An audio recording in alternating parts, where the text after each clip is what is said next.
पंढरपूरच्या विठ्ठल सहकारी साखर कारखान्यावरची जप्ती आता मागे घेण्यात आलेली आहे। त्यामुळे कारखान्याचे अध्यक्ष अभिजित पाटील यांना मोठा दिलासा मिळालाय। 342 कोटी रुपये थकीत कर्जाच्या वसुलीसाठी बँकेने जप्तीची कारवाई केली होती।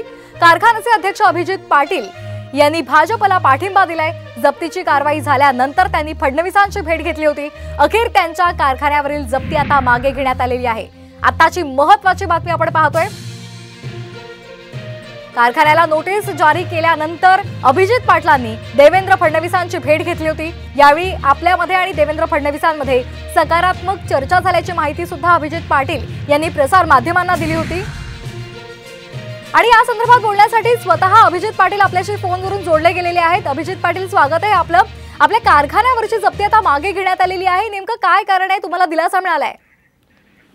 थँक्यू व्हेरी मच ताई। आता आपल्या कारखान्याची जी केस होती DRT कोर्टामध्ये, तिथं बँकेकडून सकारात्मक प्रतिक्रिया त्या ठिकाणी म्हणणं मांडल्यामुळं आमच्या कारखान्याचं जे सील झालेलं गोडाऊन होतं त्या मागच्या संचालक मंडळाने कर्ज घेतलेलं त्या थकीतसाठी, तर त्या ठिकाणी दिलासा मिळालाय। त्यामुळे आता आमचा शेतकऱ्याचा मार्ग मोकळा झालाय। अगदी अभिजित पाटील, आपण म्हणताय की शेतकऱ्यांसाठी सकारात्मक चर्चा सुद्धा झाली होती फडणवीसांची आणि त्यांनी तुम्हाला सकारात्मक उत्तर दिलं होतं। पण आता जेव्हा तुम्ही पाठिंबा दिला त्यानंतर ही जप्तीची कारवाई मागे घेण्यात आलेली आहे। त्यामुळे आता तर्कवितर्क लढवले जात आहेत, राजकीय वर्तुळात आता चर्चा रंगल्या आहेत। त्या संदर्भात काय सांगाल? नाही, खरं तर हे 2021 सालीची जप्ती होती। ती न्यायालयामध्ये आम्ही त्या ठिकाणी दाद मागत होतो, परंतु न्यायालयातनं कारखाना बंद झाल्यानंतर स्थगिती उठवली आणि अचानकरित्या बँकेने त्यांची 2021 ची कारवाई आहे 3 वर्षापूर्वीची, ते त्या ठिकाणी अचानक केल्यामुळं त्या ठिकाणी तर्कवितर्क केले जातात। परंतु त्या ठिकाणी सरकारनं आम्हाला शेतकऱ्याची बिलं द्यायची असल्यामुळं एक चांगली भूमिका घेऊन आम्हाला सहकार्य केलंय। अगदी अभिजित पाटील, आता तुम्ही पाठिंबा दिलेला आहे तो भाजपला, महाविकास आघाडीला तुम्ही पाठिंबा दिलेला नाहीये, त्यामुळे सुद्धा आता चर्चा होत आहेत, तर त्याला कसं उत्तर देणार तुम्ही?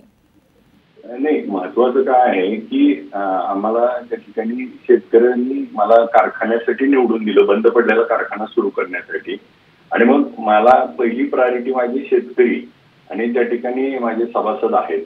मला कारखाना चालवणं कर्मचारी 1000 अवलंबून आहे। राजकारण होत राहील, 5 वर्षाला निवडणुका येत जातील, परंतु कारखाना जर अडचणीत आला कायमस्वरूपी अगदी त्या ठिकाणी सरकारकडनंच आपल्याला दिलासा घ्यावा लागेल। अगदी धन्यवाद अभिजित पाटील आपण दिलेल्या या सविस्तर प्रतिक्रियेसाठी। तर आपण पाहतोय शेतकऱ्यांना मी पहिलं प्राधान्य दिलेलं आहे। सरकार येतं जातं, मात्र शेतकऱ्यांचं हित जोपासणं गरजेचं आहे आणि म्हणूनच भाजपला पाठिंबा देण्याचा निर्णय मी घेतल्याचं अभिजित पाटलांनी सांगितलेलं आहे। जप्तीच्या कारवाईनंतरची त्यांची ही पहिली प्रतिक्रिया आपण पाहिली आहे साम टीव्हीवर।